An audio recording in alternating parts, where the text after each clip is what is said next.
Et oui, on s'arrête. Merci monsieur, je fais quelque chose de pas légal. Merci, merci, merci. Voilà, désolé, c'est pour la bonne cause, c'était pour allumer ma GoPro. Donc, bonjour à tout le monde, la team. Ça fait longtemps que je vous ai pas vu à moto, qu'on n'a pas échangé à moto. Donc voilà, alors là, ça va être un échange très rapide, hein, puisque en gros, mon nouveau casque, le Bell, j'ai pas mal roulé le week-end dernier et franchement il s'avère qu'il est quand même assez bruyant, pour pas dire très bruyant sur la longueur. Merci beaucoup, je remercie avec ma jambe pour ceux qui se posent la question. Et en gros clairement je vais peut-être rouler plus souvent que prévu avec mon ancien casque, donc le RFA 10, notamment pour faire les vidéos, les vlogs, etc. parce que j'ai la flemme mais complet de changer le câblage, le machin, d'installer un truc GoPro sur le nouveau casque, nanana. Donc l'autre casque en gros ça sera que pour le plaisir, pour les sorties courtes on va dire, et les photos, on va dire ça, pour la plupart des photos du moins. Et l'autre ça sera pour les vlogs, pour les sorties longues, pour les week-ends road trip, etc. où en gros j'en aurai un petit peu rien à foutre de lui en mettre plein la gueule. Ça sera un petit peu l'idée. En attendant, en tout cas, comme j'ai ma visière du coup sur l'ancien casque qui est complètement morte, là je vois que dalle, clairement, je vous parle mais je vois que dalle. Je vais aller changer la visière, changer donc le pin lock, et parce qu'ils sont tous les deux rayés dans tous les sens. Enfin bref, je sais pas, en espace de quelques mois là, elle a pris cher grave. Je sais pas trop pourquoi, c'est vraiment détérioré. Et également voir si je peux choper des mousses internes, histoire d'avoir un jeu de mousse. Le mien il a 5 ans, donc à un moment donné ça va. Donc le casque il bouge dans tous les sens. Donc bon, je vais m'acheter ça et ensuite on vous parle clairement du coût du 1290, combien elle m'a coûté précisément avec tous les accessoires, en sachant qu'en plus depuis que je pensais faire la vidéo, enfin en fait j'ai déjà tourné cette vidéo là, en fait en gros, hein, vous êtes dans les coulisses, j'ai déjà tourné cette vidéo là, mais il me manquait certains plans et j'ai un peu merdé et le copain et salut à toi Clem, et qui était là d'ailleurs à la sortie des Pères Noël, enfin de notre maraude en fait en Père Noël. Bon bref, j'en reviens à ce que je disais. Salut, il s'en bat les couilles, c'est parfait. Et donc en gros voilà, je vais m'acheter ça, bon bref voilà. Et donc j'avais déjà fait la vidéo une fois, mais il y avait plein de plans qui allaient pas, machin truc. Donc bref, je le refais, et d'autant plus que depuis j'ai également de nouveaux accessoires, donc voilà. Sur ce, je m'achète ça et je vous retrouve un petit peu après les copains. Tiens. Donc nous voici au bassin à flot, juste devant la base marine donc de Bordeaux, pour ceux qui se posent encore la question. On va faire un tour global de la moto pour vous montrer pièce par pièce, point par point, combien ça m'a coûté et évidemment ce que j'ai rajouté moi en plus évidemment, pour que vous puissiez avoir une idée du coût total d'un 1290 dans cet état là, avec ces options là. C'est Sharky, mon kiki.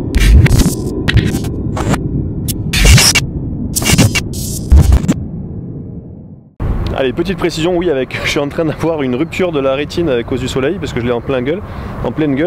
On va faire donc le tour de la moto, évidemment, pièce par pièce, comme je vous l'ai dit, évidemment. Simplement, comme je connais pas tous les tarifs de tête, vous allez voir d'un côté la pièce, de l'autre côté le tarif, et ainsi de suite. Et comme ça, on fait le bilan calmement, en se remémorant chaque instant. Voilà, voilà. Allez. Bien entendu, tous ces tarifs-là, c'est avec le prix d'achat de la moto, 16 990, hein, le prix catalogue de la moto, les frais d'immatriculation, carte grise et ainsi de suite, le gravage de la moto, qu'est-ce que j'oublie?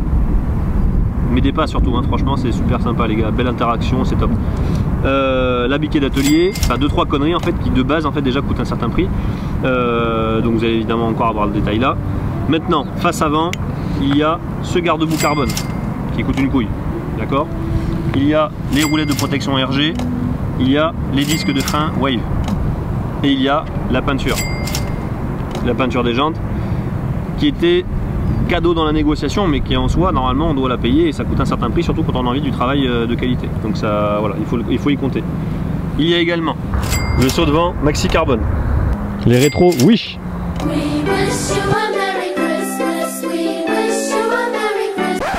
Bref, Wish, la merde. Mais ils sont là. La grille de protection radiateur Evotech. La protection carbone évidemment à droite et à gauche. Les selles Power Part, donc normalement il y a la conducteur et la passager, donc j'ai les deux, mais j'ai préféré, comme je conduis jamais avec quelqu'un, avoir directement le capot de selle avec un sticker dessus et le support GoPro qui va bien. pour filmer quelques petits trucs sympas. Les petits clignots qui vont bien et qui franchement cartonnent. On les voit très bien malgré leur petite taille. Et concernant toutes les pièces SW Motec, j'en parlerai un petit peu après. Ceci dit, celles-là, je les ai payées. Le Decata Haro, le silencieux SC Project, le support de plaque type Harley, conçu et fabriqué par Zil Design, donc qui vient ici, qui vient se mettre en fait sur le moyeu du bras oscillant, tout simplement, au top. Ensuite à l'arrière, il y a la chaîne complète orange, il y a ici la protection du bras oscillant en carbone, il y a le garde-boue en carbone, les autocollants, des copains, Balek et Coco Riding, donc la peinture du réservoir également, les protections de réservoir justement KTM Power Parts, le cache carbone, le cache réservoir en carbone, avec le support Quadlock, bon, l'autocollant Sharky, alors on ne le voit pas spécialement mais sur l'écran il y a aussi une protection d'écran de compteur. Et il y a ici donc pour les pièces SW Motec ce support là, donc qui vient sur lequel vient la, je vais y arriver, hein, la sacoche de réservoir, pardon, ainsi que donc les fixations, enfin, je veux dire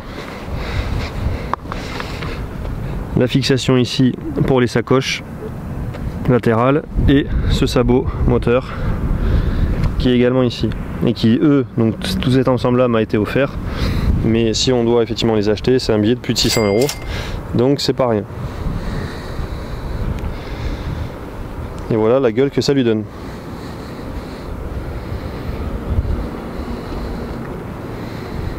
On est en plein soleil, le orange est pas très beau du coup comme ça à l'écran, en vrai il l'est bien plus.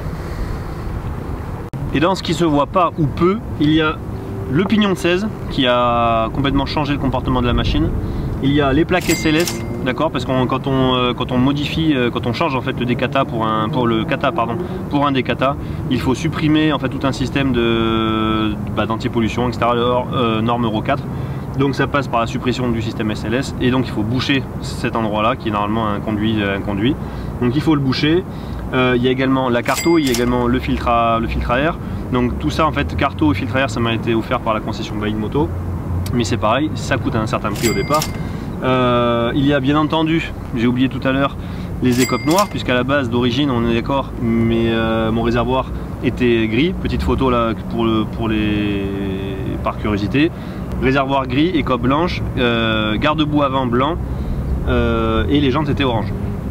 Donc aujourd'hui on en est là avec les écopes noires qui coûtent un bras aussi, voilà, c'est celle de la noire en fait à la base qui était comme ça, donc gris, un peu gris anthracite que je trouve magnifique, et donc je les ai mises sur la mienne pour effectivement avoir une gueule plutôt typée proto V1.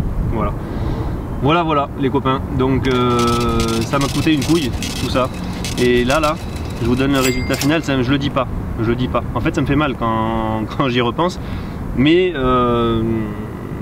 voilà, en même temps elle est comme elle est aujourd'hui. Moi je la trouve absolument merveilleuse, je pense vraiment que j'ai fait le tour. Il me manque encore un ou deux détails, notamment depuis que j'ai changé le support de plaque. Il faudrait que dessous en fait sur mon passage de roue j'ai une autre plaque parce qu'on voit les trous, c'est pas moche mais c'est pas esthétique comme j'aimerais. Donc j'ai encore 2-3 détails, mais globalement vous avez l'enveloppe totale effectivement du coup du 1290. Voilà, ça fait un petit peu mal, mais on n'a rien sans rien les copains, hein. Donc merci beaucoup du visionnage, j'espère que ça vous a plu. Je suis désolé, il y a un putain de vent depuis tout à l'heure, donc j'espère que le son sera correct, sinon je suis vraiment désolé.